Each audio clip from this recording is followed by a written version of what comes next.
જય ભીમ નમો બુદ્ધાય. નિવૃત્ત આઈપીએસ અધિકારી રમેશ ચવાણ સાહેબની કલમે લખાયેલ પોસ્ટમાંથી પોતાની જ્ઞાતિ જાતિ ધર્મના ક્રિમિનલ દેવદૂત કેમ લાગે છે? સમાજમાં નૈતિકતાના મૂલ્યોનું ધોવાણ સતત થતું જાય છે. આઝાદી પહેલાં એવો સમય હતો જ્યારે કોઈ છોકરો ગામની છોકરીનો ચાળો કરે તો મા બાપ છોકરાને સીધો કરતા. મધર ઇન્ડિયા 1957 ફિલ્મ જોવો. આ ફિલ્મ 1940માં બનેલ ઓરત ફિલ્મની રિમેક હતી. તેમાં સૌરાષ્ટ્રના નૈતિક મૂલ્યની વાત આવે છે.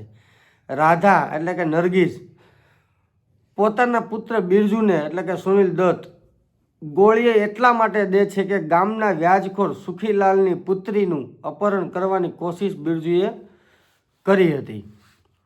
એ સમય એવો હતો કે ગામની છોકરીનો ચાળો કરવો તેને સમાજ હલકી દ્રષ્ટિથી જોતો.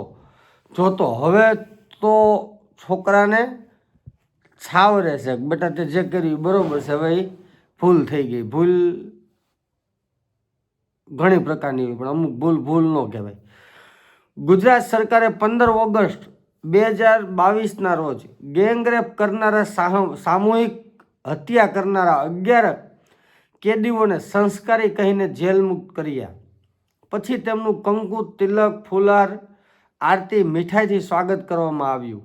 આવું બને ત્યારે સમાજના નૈતિકતાના સ્તરને ભયંકર હાનિ પહોંચે છે. પત્રકાર લેખક ગૌરી લંકેશની હત્યા રામસેનાના પરશુરામ વાઘમેરે 5 સપ્ટેમ્બર 2017ના રોજ ગોળી મારીને કરી હતી. હત્યાનો માસ્ટર માઇન્ડ અમોલ કાલે હિન્દુ જનજાગૃતિ સમિતિનો સંયોજક હતો. આરોપી અમિત દેગવેકર સનાતન સંસ્થા સાથે જોડાયેલો હતો. ગૌરી લંકેશની હત્યા કરવાથી હિન્દુ ધર્મની રક્ષા થશે એવું હત્યારાઓ માનતા હતા. આ જે મુદ્દા સાહેબ કહે છે ને, એનામાં બહુ મોટું તથ્ય છે. ધર્મ કરીને જે લડાઈઓ કરાવે છે ને, અને ધર્મના ઠેકેદાર ધર્મમાં માનનારો વ્યક્તિ છે ને, સમાનતામાં માને, માણસાઈમાં માને, હત્યા કરવામાં ન માને. આ દાખલા આપવાનું કારણ મારા મતે એવું હોય છે સાહેબનું. આ હત્યારાઓ જામીન પર છૂટ્યા એટલે મંદિરમાં તેમનો સન્માન સમારંભ યોજાયો. હારતોરા થયા કેમ કે તેમને એક મહિલાના હત્યારા સંસ્કારી લાગ્યા. હત્યારાઓનું મહિમા મંડન સૂચવે છે કે સમાજ તરફ નહીં પણ પતન તરફ જઈ રહ્યો છે. હત્યારાનું મહિમા મુંડન સૂચવે છે કે સમાજ ધર્મ તરફ નહીં પણ પતન તરફ જઈ રહ્યો છે. 30 ઓક્ટોબર 2024ના રોજ મોરબી ઝૂલતા પુલની માનવ સર્જિત દુર્ઘટનામાં 53 બાળકો સહિત 153 લોકોના મોત થયા હતા. શબ્દો ખાલી સમજજો. માનવ સર્જિત દુર્ઘટના થઈ છે. કોઈ પ્રકૃતિ કુદરતી એવી કોઈ દુર્ઘટના થઈ નથી કે પ્રકૃતિએ કરી હોય કે કુદરતી થઈ હોય, એવું નથી. આ માનવ સર્જિત દુર્ઘટના હતી. 15 નવેમ્બર 2024ના રોજ મોરબીના લજાઈ ગામ પાસે ઉમા સંસ્કાર ધામના લોકાર્પણ પ્રસંગે તેમની મોદક તુલા કરી સન્માનિત કરવામાં આવ્યા હતા. કોને? આ જે માનવ સર્જિત દુર્ઘટના કરીને એને. આ સન્માન વેળાએ તાળીઓ પાડનારામાં ધારાસભ્યો, સંસદ સભ્યો અને બગથડા નકલંગ મંદિરના સંત દામજી ભગત પણ હતા.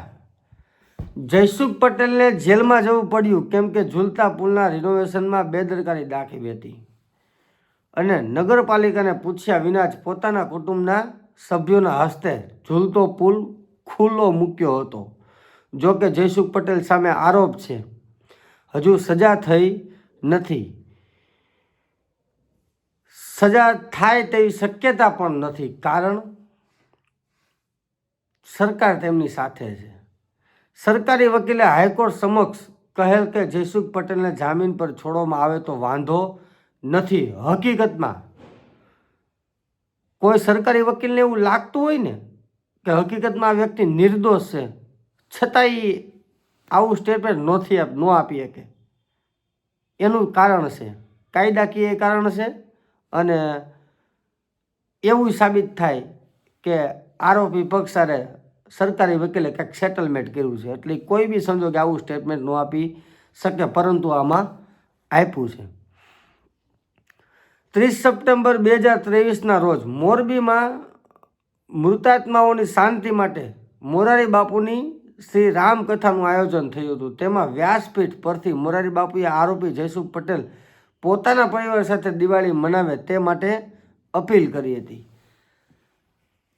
કથાકારો હોતે આ ભાઈ આટલા માણસો મરી ગયા એક વ્યક્તિના કારણે, તો કથાકારો એવી દુઆઓ કરે છે અને જાહેર અપીલ કરે છે કે આ વ્યક્તિ એના પરિવારને મળવો જોઈએ. આજે મરી ગયા એના પરિવારનું શું, કે એ એના પરિવાર નહોતા, કે એ બધા ઉપરથી પીડાતા, તો મોરારી બાપુ આવા સ્ટેટમેન્ટ આપે છે.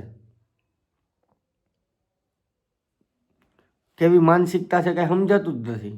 કોઈની પ્રત્યે દયા, ભાવના, લાગણી જેવું કાંઈ આ લોકોને કોઈને કાંઈ હોતું નથી. માત્ર ને માત્ર પૈસા, પૈસા ને પૈસા. અને વગ ધરાવતો માણસ, રાજકીય વગ ધરાવતો માણસ, આ લોકોની ચાપલુસી કરવી એ જ એનું કામ છે. આ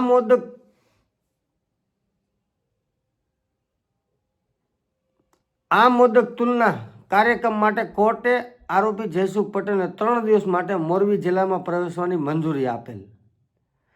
પૂંજીપતિઓ હંમેશા કોર્પોરેટ કથાકારો, સરકાર અને ન્યાયતંત્રને દાસી બનાવી મૂકે છે.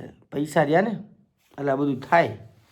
બાકી તો એક વખત હદ પાર કર્યા હોય પછી પરમિશન દેવાની જ ન હોય. બનાવ કાંઈ હા સામાન્ય થોડો છે, અનહદ દુઃખદાયક બનાવ હતો. કોઈ નાનો હુનો બનાવ થોડો તો 135 જીવ ગયા છે, અને કોર્ટે પાછી પરમિશન આપે છે. તમે વિચાર કરો ખાલી. જયસુખ પટેલની ખાસિયત એ છે કે પોતે કોર્પોરેટ કથાકાર, પ્રગટ બ્રહ્મ સ્વરૂપ માફક ઉપદેશ આપે છે. ઝૂલતા પુલની ઘટના બની તેના 3 વર્ષ પહેલાં તેમણે 18 મે 2019ના રોજ સમસ્યા અને સમાધાન નામનું પુસ્તક લખ્યું હતું. તેમાં તે લખે છે, આજે ભ્રષ્ટાચાર વ્યાપક બન્યો છે. હવે સાંભળજો, બહુ ખાસ સાંભળવા જેવું છે. આજે ભ્રષ્ટાચાર વ્યાપક બન્યો છે, દેશને કેન્સરની જેમ કોરી રહ્યો છે. એ માટે આપણી સિસ્ટમ જવાબદાર છે. કોને ગણાવે છે જવાબદાર? સિસ્ટમ, રાજકારણ, જે લોકોના હાથમાં સત્તા છે, જે લોકોને હાલ દેશ ચલાવે છે, એ લોકોને જવાબદાર ગણાવે છે. એ માટે આપણી સિસ્ટમ જવાબદાર છે. આજે સરકારી અધિકારીઓ, કર્મચારીઓ પર અંકુશ કે લગામ નથી. તો નગરપાલિકાને પૂછ્યા વગર જ્યારે ઉદ્ઘાટન કર્યું ત્યારે આ વિચાર નહોતો આવ્યો કે આ બધી પુસ્તકમાં લખાણ માટે જ ખાલી હતું? આ બધી તમારી લાગણી. કોઈ જ પ્રકારની એકાઉન્ટેબિલિટી નથી. તેઓ કામ ન કરે તો કોઈ સજા, પનિશમેન્ટ, સસ્પેન્શન જેવી કાર્યવાહી થતી નથી. તેમને લોકોને હેરાન કરવાનો બિંદાસ હક મળી ગયો છે. ભ્રષ્ટાચાર કરતી કોઈ પણ વ્યક્તિને તાત્કાલિક જેલમાં નાખવી જોઈએ. દેશને ભ્રષ્ટાચારના ભોરિંગમાંથી સરમુખત્યાર જ મુક્ત કરી શકે. આપણા દેશમાં આવી ખાસ જરૂર છે. પેજ 47 ને 48 એમની બુકના પેજ ઉપર લખ્યું છે. વાંચવું હોય તો વાંચી લેજો. આપણે બધા એટલી બધી નીચી કક્ષાએ જતા રહ્યા છીએ કે દેશનું, સમાજનું, પરિવારનું, ગામનું કંઈ પણ થાય આપણને વ્યક્તિગત કશું થવું ન જોઈએ. આ જયસુખ પટેલ, તમે જ્યારે ઝૂલતા પુલનું ઉદ્ઘાટન કર્યું, ઝૂલતા પુલનું રિનોવેશન કર્યું ને, ત્યારે આ તમારે વિચાર કરવાનો હતો કે હું એક સામાન્ય પૈસા જેવી બાબત માટે આ હું કરું છું. અને ત્યાં પછી એ ન કર્યું હોત ને તમે લખ્યું હોત ને તો તમે સારા લાગત. અત્યારે બિલકુલ સારું નથી લાગતું. આપણા 1 રૂપિયા માટે દેશને 100 રૂપિયાનું નુકસાન થવા દઈએ છીએ. કોઈ પણ રાષ્ટ્ર ત્યારે જ મજબૂત બને જ્યારે તેની પ્રજા માટે દેશને ખરેખર પ્રેમ કરતી હોય. મને લાગે છે કે આપણો દેશ એવી વ્યક્તિ પાસે હોવો જોઈએ કે જે દંડાના જોરે રાજ કરે ને દંડાના દરથી આપણને ઈમાનદાર, દેશપ્રેમી બનાવે, તેમજ નિષ્ઠાપૂર્વક જવાબદારીઓ બજાવવાની ફરજ પાડીને કાં ના મળે. પેજ 73. સવાલ એ છે કે પટેલ સમાજ આરોપી જયસુખ પટેલનું સન્માન કરતા શરમાયોને કેમ નહીં હોય?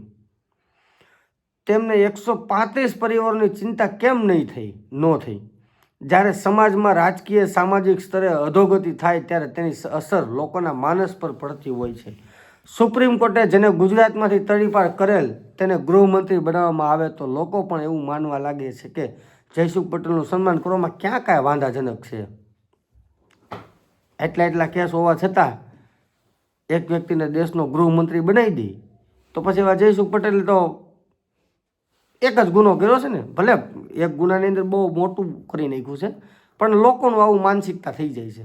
107 ગુનાના આરોપીને મિનિસ્ટર બનાવવામાં આવે તો લોકોને આરોપીઓના સન્માન કરવાની ઘેલછા જાગે છે. પહેલાં ભ્રષ્ટાચારીને ખરાબ માનવામાં આવતો, હવે ભ્રષ્ટાચારીને હોશિયાર, બુદ્ધિશાળી, આવડતવાળો માનવામાં આવે છે, ત્યારે જ ગૃહમંત્રી બને છે.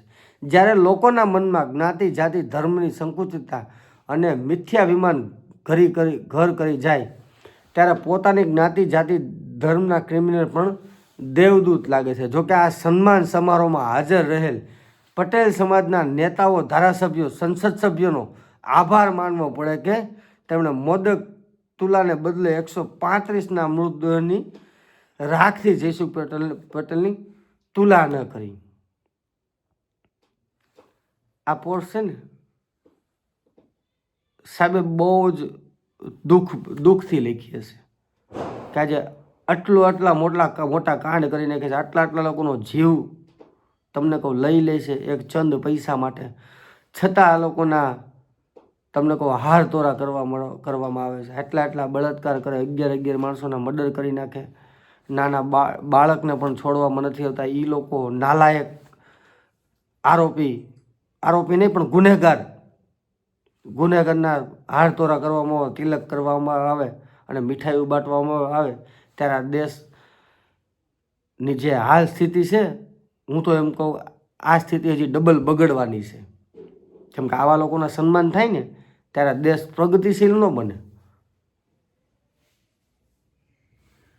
દેશનું સત્યાનાશ નીકળી જાય. સમાજના લોકો જાગો, જે લોકો ખોટા છે એનો વિરોધ કરો અને રાજકીય વગ ધરાવતા કે સત્તાના નશામાં ચકનાચૂર, જેમ દારૂના નશામાં માણસ ચકનાચૂર થઈ જાય એમ સત્તાના નશામાં આ લોકો ચકનાચૂર બધું કરી નાખે છે. એ લોકોને ઓળખો અને એને ઘર ભેગા કરો અને જેલ ભેગા કરો. દેશની પથારી ફેરવામાં લોકો કોઈ વસ્તુ બાકી નહીં રાખે.